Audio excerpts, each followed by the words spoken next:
and Glory going to be in VR? Some in VR. Just to remind you, it will be recorded. Okay.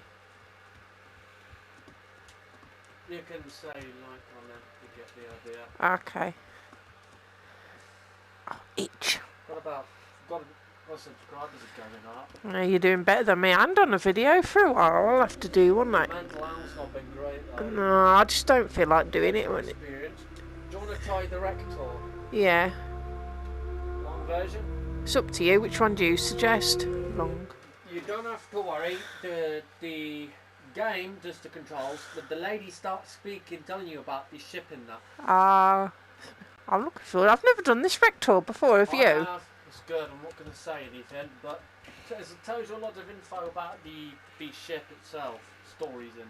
Okay. I'm not going to say what they were, because obviously I can't remember half of them. I love Titanic. Titanic. You get the idea. Okay, what you want me to say now? Like, comment and subscribe to my gorgeous Rainbow Brothers channel. Anyone wondering who it is, it's Connor's big sister. He's kindly let me have a go on his game. It was good. I love this game, I do. God, look at the detail though, it's really good.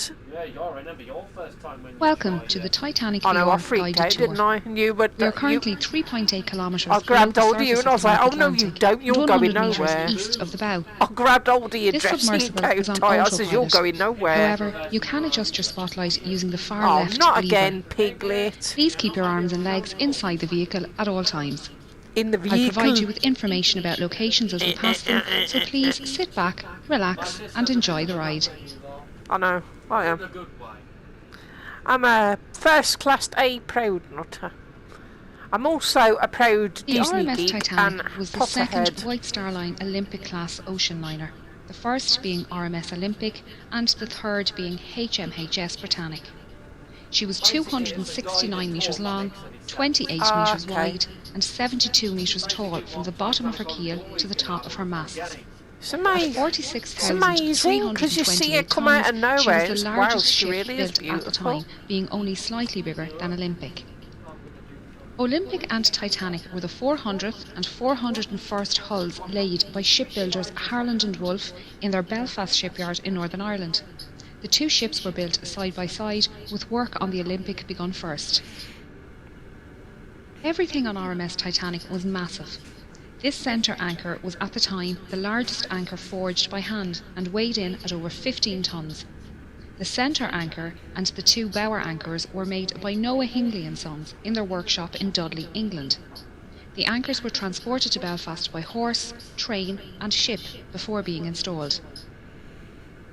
It took 3 years to construct Titanic, but by the 2nd of April 1912, Titanic was completed and taken out to the Irish Sea for her trials. She was certified as seaworthy by the British Board of Trade and ready for her maiden voyage. She would be servicing the transatlantic route, a journey from Southampton, England to New York, USA, with stops at Cherbourg, France and Queenstown, Ireland. RMS Titanic carried mail and cargo as well as passengers.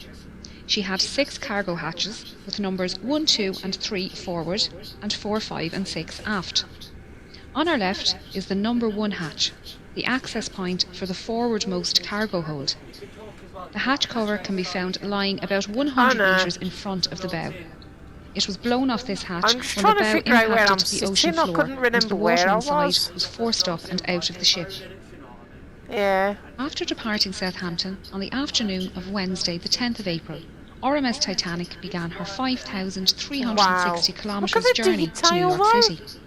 She was due to arrive in the early hours of Wednesday the 17th of April, but with calm ocean conditions and good weather, it was possible she could arrive early on Tuesday evening instead. The night of the 14th of April was moonless and a light fog was developing on the horizon.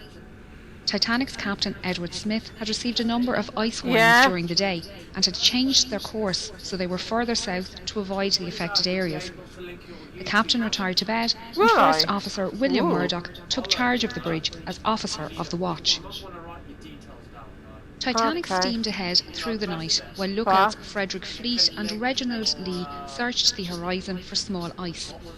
They were standing here, in the crow's nest, when at 11:40 p.m, Fleet spotted an iceberg directly ahead.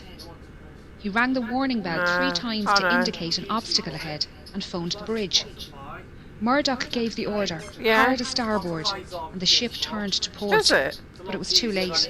Titanic struck the iceberg on her starboard I was going to side. say on the phone, The impact buckled hull plates and sheared rivets, revealing her 6 compartments to the ocean. You can see here the remains of the crow's nest platform and the mounting bracket for the bell above the access hole. The bell and telephone can be found lying in the debris field. The lookouts would climb up a ladder on the inside of this mast to reach the crow's nest.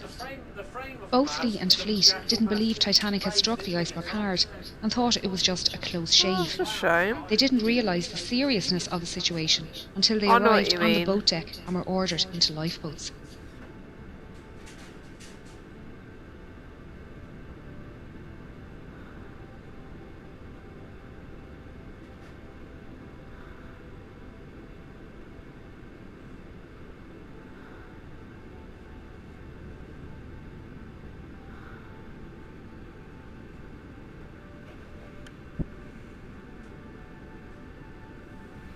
We are now heading down the number 2 hatch to reach the main cargo hold and mail room. We're passing by decks D, E, F and G, which house the 3rd class open space and cabins for 3rd class single men and crew. 3rd class single women and families were accommodated in the stern. What the hell's that be? Oh no, it's the only a D-deck dog. open space was a large sheltered area with bench seats, small tables and Is a that bar. a pickle squid?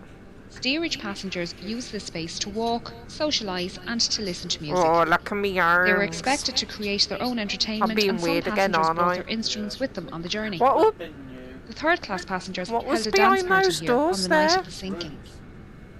The crew staying in this section were mostly firemen, trimmers and greasers. Wow. These crewmen worked in the hot and dirty boiler and engine rooms, shovelling coal and greasing machinery. Because of this, they had their own special wash areas and slept in rooms away from passengers. They accessed their work areas through a passageway under the cargo hold below.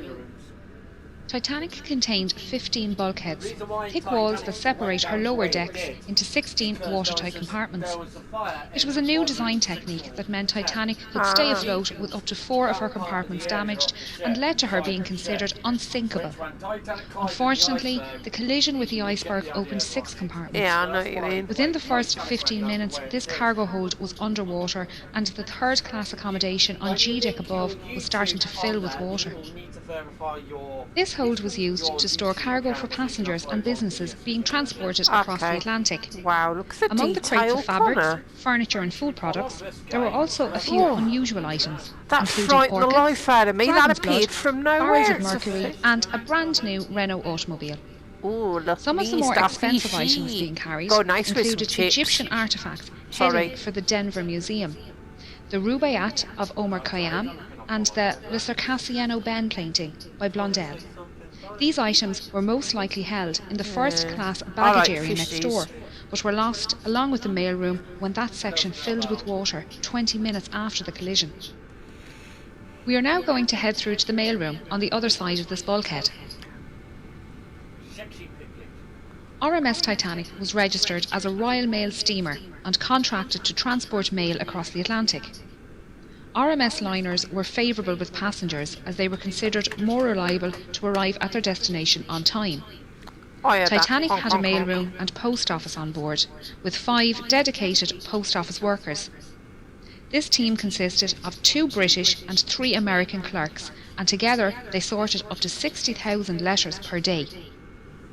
John Jago Smith and James Williamson were from the British Royal Mail, and William Gwynne, John March and Oscar Woody were from the US Postal Service. They worked in both this room and the sorting room upstairs, and their sleeping quarters can be found above on F deck. There were roughly 200 bags of registered mail and 3,500 standard mail bags on board, meaning a total of roughly 7 million pieces of mail and 700 parcels were lost in the sinking. The iceberg damage ran directly across the starboard side of this room, leading to this space flooding early in the night.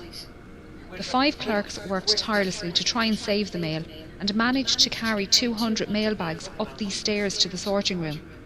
Only a few minutes later, the water had reached this level, and they moved what they could to D-deck. Their final movement aren't known, and sadly, all 5 male Ah, folk she loves died a good in belly sinking. rub.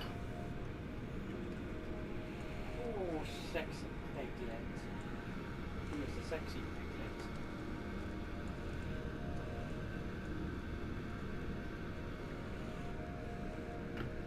So, if you want to verify, when you get verified, you want to do long gameplays like I do. Basically, what you need to do is. What happened there? No, it's the game does that. It does everything itself, the steering and all sorts. So right, go back to normal in a minute. Oh. I think it went go funny. I thought it. As the iceberg slid glitched. down the side of the ship, Murdoch ordered a hard aport, swinging Titanic stern out of the path of the iceberg. He also closed the watertight doors, isolating the flooding to those damaged compartments. The forward 3 hatches, along with the peak tank and boiler rooms 5 and 6, were breached. The openings were long and thin, where the iron plating had separated and exposed a total area of little over 1 metre squared. After the collision, RMS Titanic stopped and almost immediately took a starboard list. The captain organised a group to go below and inspect the ship for damage. When they returned, Chief Designer Thomas Andrews was summoned to the bridge and given the damage report. Knowing the volume of each breached compartment and the initial rate of flooding, he calculated Titanic would sink within 60 to 90 minutes. The captain gave the order for the lifeboats to be prepared. Passengers who were woken by the impact were starting to make their way onto the decks. Many found large chunks of ice here on the forward well deck, and shaved ice falling through open portholes on sea deck. She loves soppy talking, that First one. class men had an Sounds impromptu like football Heidi's match, getting and first jealous. class I can passengers hear joked her. about keeping pieces of ice as souvenirs for the journey. While exciting, passengers didn't believe they were in any danger, and most returned to their cabins soon after. We're now moving up to the bridge, and then over to the Marconi radio room. RMS Titanic was not only luxurious, but also the height of technology at the time. She had a Marconi radio set on board and could send messages to other ships and stations up to 3,200 kilometres away. The fore and aft masts suspended the Marconi twin T-type aerials, Oh, 4 she, cables you that know transmitted she's the like. radio signals across the ocean. The top of this mast rests on the She says, collapsed I want my navigation bridge, mama, where but the I'm officer okay of the because watch I got would my stand and brother. direct the ship. The smaller Boo-boo sheltered room loves at a the big back brother. was called the wheelhouse, and it was here the quartermaster stood at the helm and piloted the ship. You can see the outline of the wheelhouse walls on the floor. This telemotor is all that is left of the wheel, and along with the commemorative plaques, serves as a stark reminder of the events of that night. Titanic carried just 20 Wow. lifeboats, 4 more than required by the regulations outlined by the British Board of Trade. There were 14 regular wooden lifeboats, 2 smaller cutters and 4 Engelhart collapsible boats. The total Wow. capacity of these lifeboats was only 1,178 people, far less than the total on board. This fact must have weighed heavily on the captain's mind as he specified the boats to be filled with women and children first. Many passengers refused to board lifeboats, believing they would be safer on board Titanic. Just over an hour after the collision, the first lifeboat left the sinking ship. By 2 a.m, only her 4 collapsible lifeboats remained unlaunched. This is davit number 1, the only davit remaining in a standing position on the wreck. It was used by First Officer Murdoch to lower Lifeboat 1 and Collapsible C, and was in the process of lowering Collapsible A when the bridge suddenly ducked under the water at 2:15 a.m. The officers, crew and passengers alike were washed from the decks by the resulting wave, and the lifeboat floated away upright and empty. I know what she's like. Oh, I'm breaking wind. Oh, she's after freaking leftovers. She's getting her head stuck in there. This hole is where the forwardmost funnel was situated. As the bow dipped under the surface, the funnel fell forward and crushed the starboard bridge wing and the people swimming in the water nearby. That's true, you know. The stern rose out of It's the a water, shame. peaking at an angle of around 15 degrees. This placed stress on Titanic's keel, which buckled and twisted, tearing the ship in half and sending the waterlogged bow plummeting to the ocean floor. The tear wasn't clean, with the decks failing to hold at varying positions. The stern, now rapidly filling with water, bobbed on the surface for a few minutes before slipping under. Those in lifeboats had rowed far away from the ship for fear of being pulled under by the suction as Titanic sank.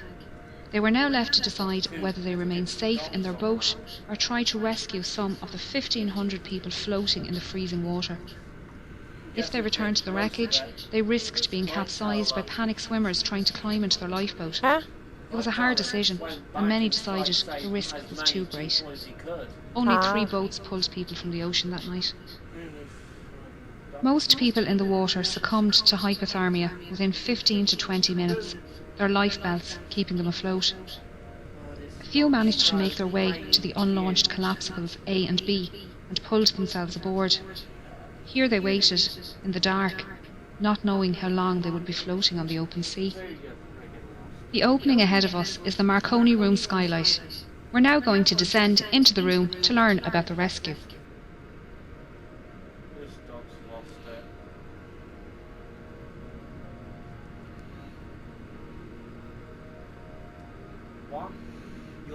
The man I want is still mine. Just a couple months. Sexiest chihuahua in the world. Throughout the night, senior operator Jack Phillips worked the 5-kilowatt Marconi wireless radio set to send out distress signals using both the old CQD and new SOS call codes. He alerted nearby ships to their position and status and received updates of ship locations and estimated arrival times. Junior operator Harold Bride took these updates to Captain Smith and passed the captain's responses back to Phillips for transmission.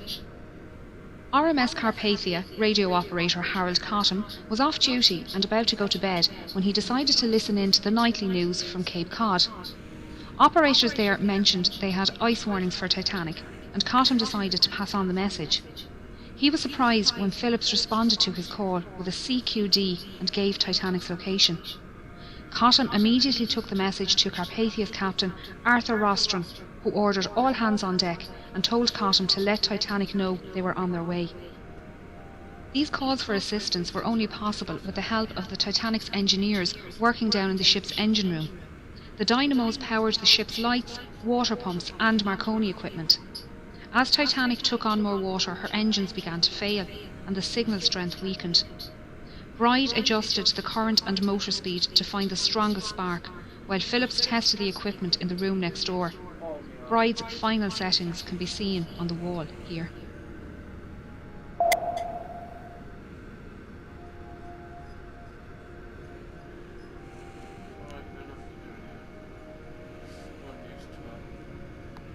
Oh, that's freaky when it does that, because I'm like, oh, what do I do? When water reached the boat deck, the operators left their station, with Bride heading towards the port bow and Phillips to the starboard stern. I know. After the wave washed over the decks, Bride found himself in the water underneath collapsible B and managed to climb aboard. Because I'm like you, I like learning about the history of things. RMS Titanic was carrying an estimated 2,208 I can see why passengers you and love crew, Titanic. with only 712 surviving the disaster. I know, it's the James Cameron Those who survived film. spent the night floating in darkness until RMS Carpathia arrived around 4 a.m. Captain Rostron had pushed the Cunard liner to break her speed record, but it wasn't enough. Such a lovely Titanic had sunk movie. before Carpathia arrived, and they found 20 lifeboats. Who's that next to me? Conk. Unfortunately, the exact number of victims is unknown, as there were many last-minute ticket purchases and cancellations, and the documentation was lost along with the ship. Of the 1,370 known passengers, over half were travelling third class, or steerage as it was called. These passengers couldn't access the boat deck without entering second class or crew areas, meaning many were unaware how to get to the lifeboats and escape the sinking. Passengers from different classes were strictly separated and not allowed to visit each other's areas. This was mainly for health and immigration reasons, as all third-class passengers emigrating to the United States were taken to Ellis Island for a health check and processing before being allowed to enter the mainland. The US government was concerned about diseases entering the country, and all ships transporting people to the United States had to adhere to the segregation laws. How do you do, Piglet? First and second class passengers had no issues making their way to the boat deck, as staircases provided both classes direct access. This forward grand staircase is one of the most iconic spaces within the ship, and linked the floors accessible to first class from the boat deck through to F deck. Each deck contained stylised cabins, common spaces and state-of-the-art facilities. And don't take away Titanic VR, you can put 110 years anniversary, the most luxurious ship or ocean liner, one of the both, ever built, and put 110 YRS, which stands for years. Okay. Ooh. As a bit of a tip, you can do it as a A-deck comprised of the Wow, first look at class that lounge, starfish. promenade, No jellyfish. reading room and smoking room. Oh, I couldn't The remember what first it was class called. smoking room contained the only functional fireplace on the There's ship. another one. All cabins and other passenger areas of the ship contained either false fireplaces or electric Connor, who's that heaters. licking my arm? Was it Piglet? B-deck included the two Oh, is it millionaire Ebbs? suites, I the wondered who it largest was. suites on the ship, both with private promenades. This deck also included the a la carte restaurant and Café Parisien, both managed by restaurateur Luigi Gatti. This restaurant and cafe were not included in the travelling fare like the dining saloon, and tables needed to be booked ahead of time.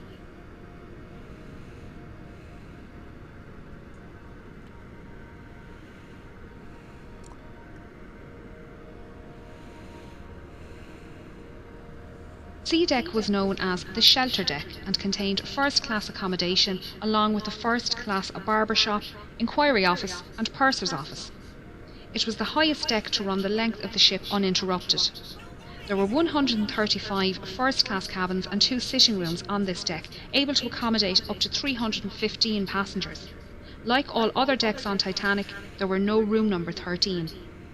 B deck also contained the second class library and third class general and smoking rooms. These were situated in the stern section, currently located 600 metres south of the bow. There were 2 purser's offices on board, one for first class and one for second class.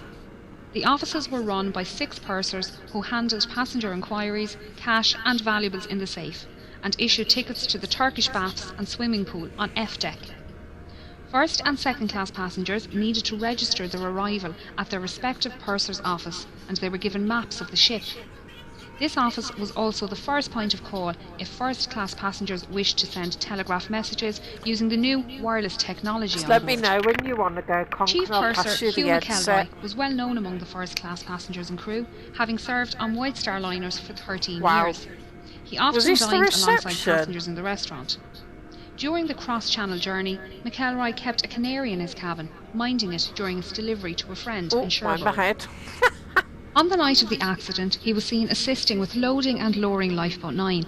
He helped women enter the boat and spoke with owner Bruce Ismay. He was also seen on deck speaking with Assistant Purser Reginald Barker and surgeons William O'Loughlin and John Simpson. The friends were standing silently watching the last boats being lowered Hello, and spoke Ebony. briefly with Officer Lightoller before shaking hands and saying their goodbyes. Hello. Did you want the headset yet, Conk? What? Alright, well let me know when you want it now. Ooh, our favourite room. Hello, Ebbs. The sitting room, one of the most Wow. recognisable on board Titanic, was part of a parlour suite occupied by the Strausses. It was decorated in the Regency style with mahogany furniture and gilt panels. It was the only room on board in this style, and you can still see the golden clock sitting on the mantelpiece, surrounded by debris. The bedroom next door also contained mahogany furniture, this time contrasting with the white gilt panelling and decorated in the Empire style. Isidore Strauss was one of the owners of Macy's department store, and he and his wife Ida were returning home to the United States after visiting Europe for the winter. Their adult son Jesse was travelling with his young family from New York towards Europe on board the liner SS America, and their ships crossed paths in the afternoon of the 14th of April. Isidore sent a short message to Jesse that afternoon, noting the fine weather they had experienced. Unfortunately, Jesse wouldn't learn of his parents' fate until some 4 days later.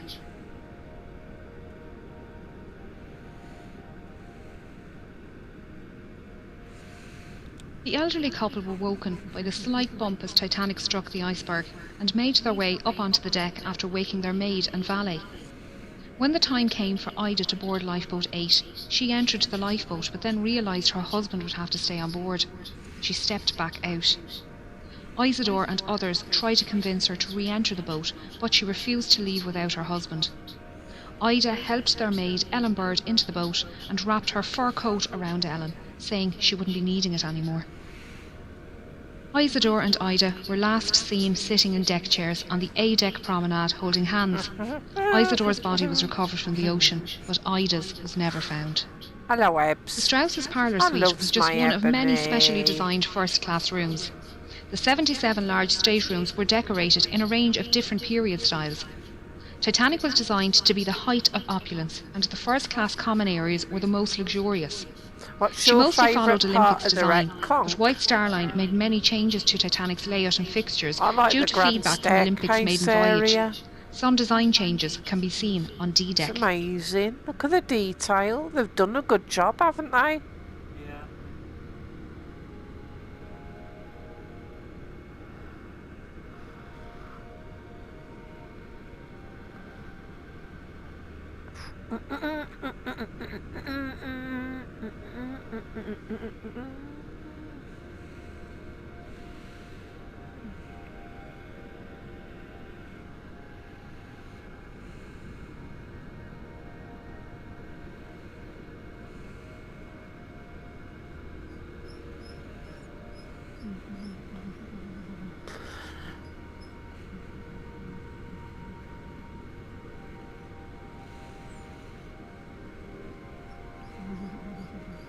Is that Heidi I can hear?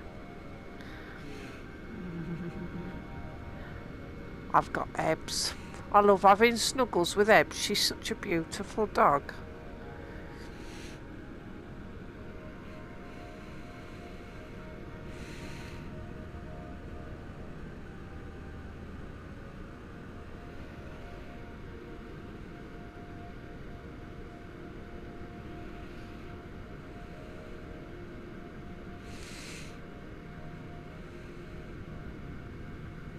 D-deck was the saloon deck and contained the first-class reception and both the first and second-class saloons. This was also the highest deck to accommodate all three classes. This reception room was possibly the most utilised first-class space on the ship. Yeehaw! It extends the full width of the ship and was decorated Jacobean style with raised ceilings, white carved panelling and dark green carpet. The arched windows on the sides allowed natural lighting during the day and were lit at night by electric lights hidden behind the glass. White wicker furniture with green cushions and potted palms completed the look, keeping the space open.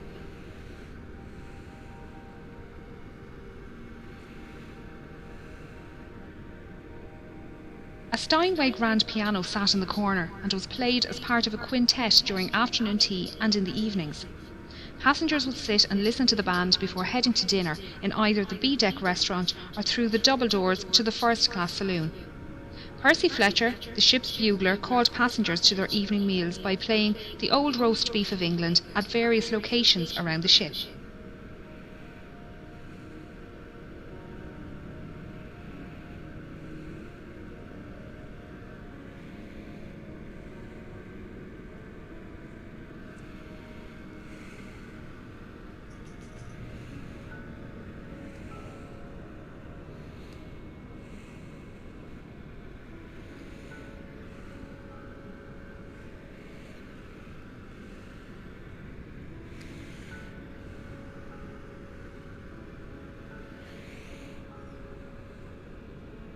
She's gone quiet.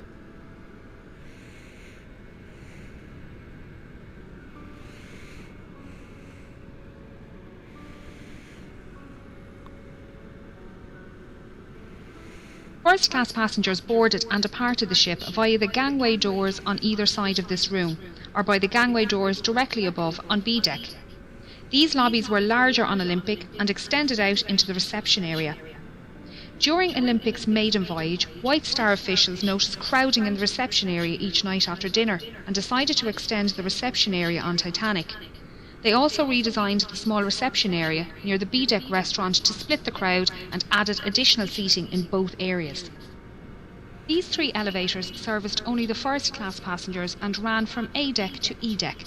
A 4th elevator was available off the second-class staircase and was the first elevator to be available for second class on any White Star liner. As no photographs exist of Titanic's forward grand staircase or elevators, it was assumed they were exact copies of those found on Olympic. It wasn't until film director James Cameron explored this area with an ROV that it was discovered the intricate design of their grilles is different to that on Olympic. Not a lot of sea life lives at this depth, but since discovering the wreck we've learned quite a bit about the ones that do. So far, 24 species of invertebrates have been discovered around the wreck, including crabs, coral and sea stars. There have also been 4 species of fish found, with the rat-tail or grenadier fish being one of the more common species. They can grow up to a metre long and can be found both inside and outside the wreck.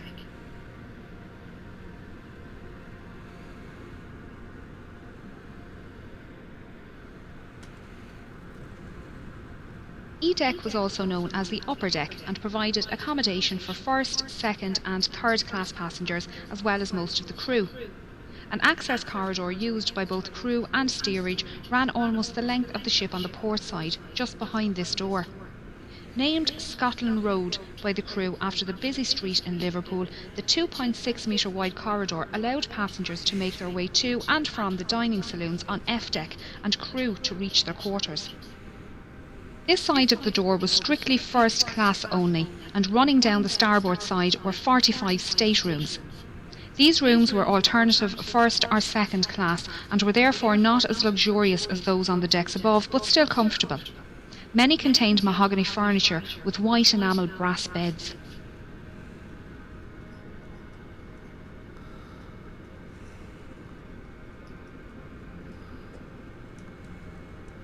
Just let me know when you want your go conch and I'll pass it over to you. Ooh, I love doing that. Good detail.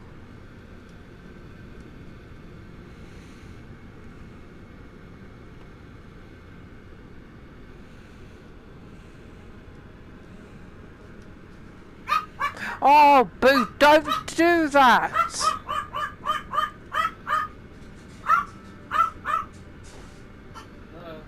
Who's that? Oh.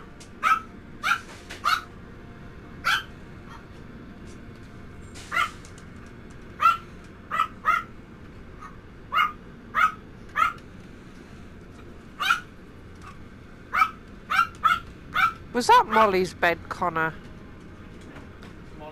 This stateroom was occupied by Margaret Brown, a wealthy American activist and philanthropist.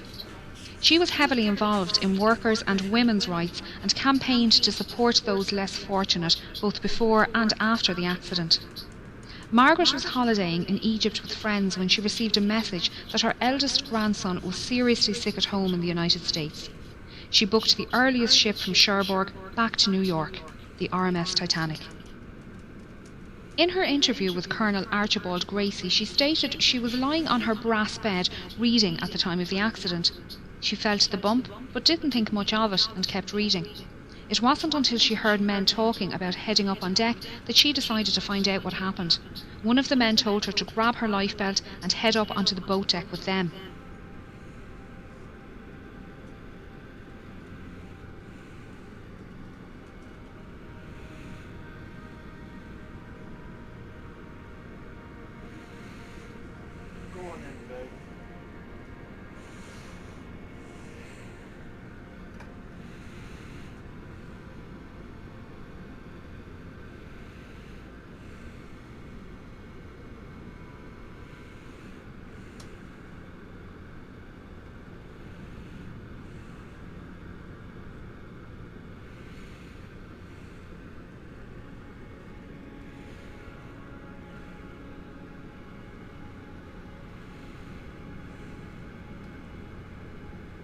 As they made their way up, she saw a group of men manually lowering the F-deck watertight doors from the access points in the floor here, directly outside of her cabin on E-deck. The men were joking around as they worked, so she thought it must only be precautionary. Margaret helped women board lifeboats on the port side of the ship before being persuaded to join Lifeboat 6. She noticed her lifeboat was lacking rowers and organised people to take an oar. She tried to convince the passengers of her lifeboat to head back to the wreck and save those swimming, but was met with opposition from the quartermaster in charge.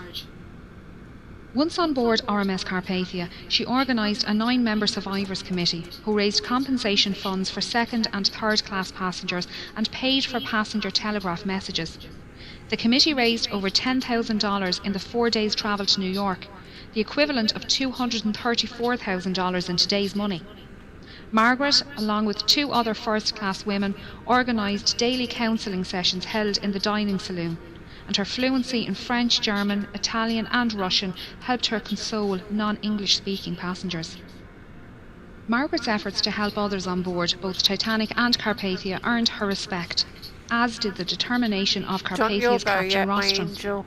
At a ceremony in New York, Titanic survivors presented Captain Rostron with a silver cup and golden medal to thank him for coming to their rescue and for the hospitality shown to them on board Carpathia.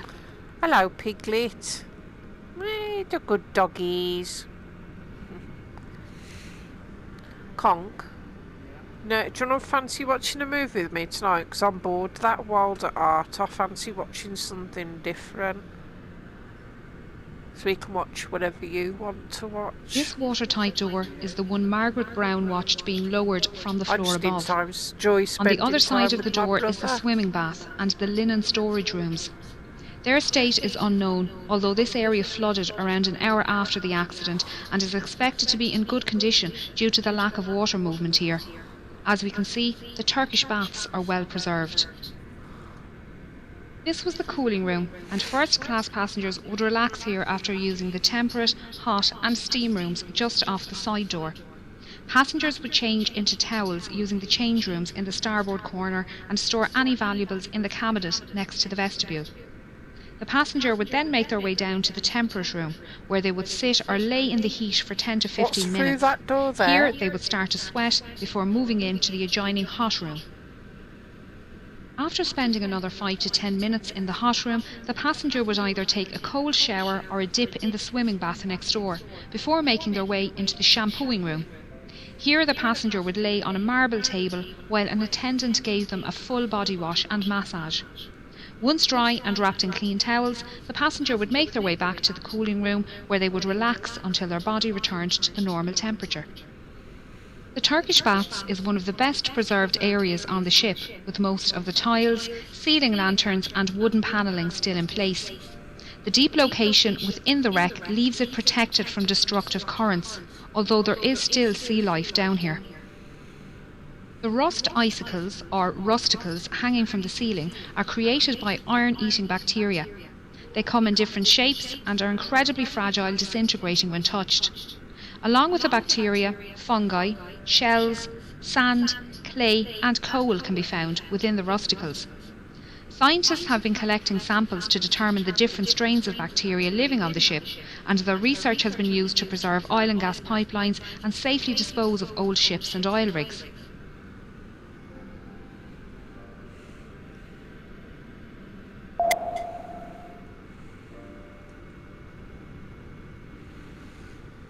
Do I need to do anything, like get up and that? Oh, that's right, it's done it now. I hate it when it does that.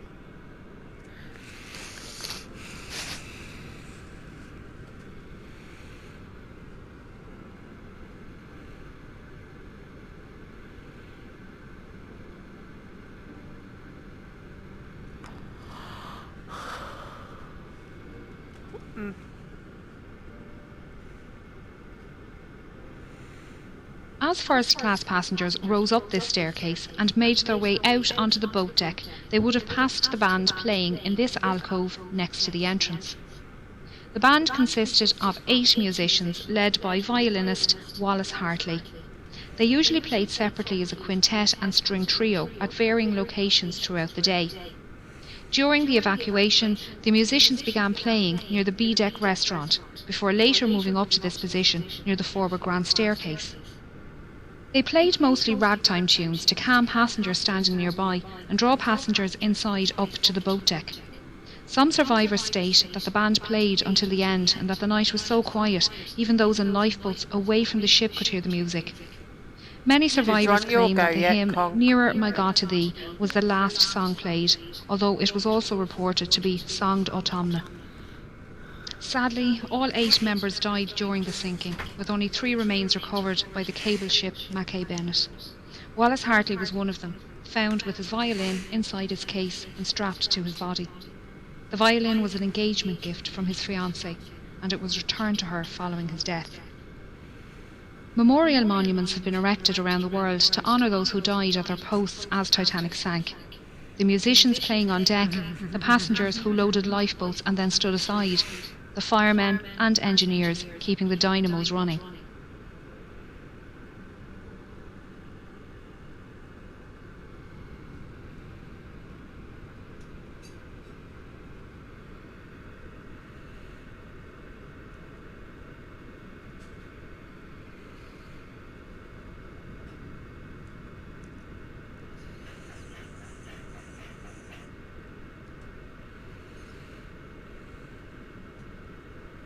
The boilers standing here are part of Boiler Room 2 and were running until the end, powering the dynamos in the stern. A skeleton crew remained in the electrical engine room, redirecting power and keeping the lights on. This is the point where the keel failed and the massive ship began to tear itself apart. As so much of the ship between the bow and stern sections is scattered in the debris field, it's difficult to piece together the last moments of Titanic. Even those watching it happen couldn't agree, with the inquiries held in both the United States and England producing contradicting accounts. Many expositions to find and raise the wreck were proposed over the years, with the exact location of her wreck being unknown. Titanic's coordinates sent out in distress on the night of the accident had been incorrect. On 1st of September 1985, a Canadian-French team were searching the area when Dr. Robert Ballard came across some small debris. He followed the trail which led him to a boiler and eventually the wreck. His discovery confirmed suspicions that Titanic had in fact split, and there was no hope of raising the wreck as a whole. Scientists and historians have long argued for and against the recovery of artefacts from the site, while agreeing the site should be treated as a mass grave. Although it's predicted Titanic's wreck will disintegrate within the next 20 years, her story will intrigue generations to come.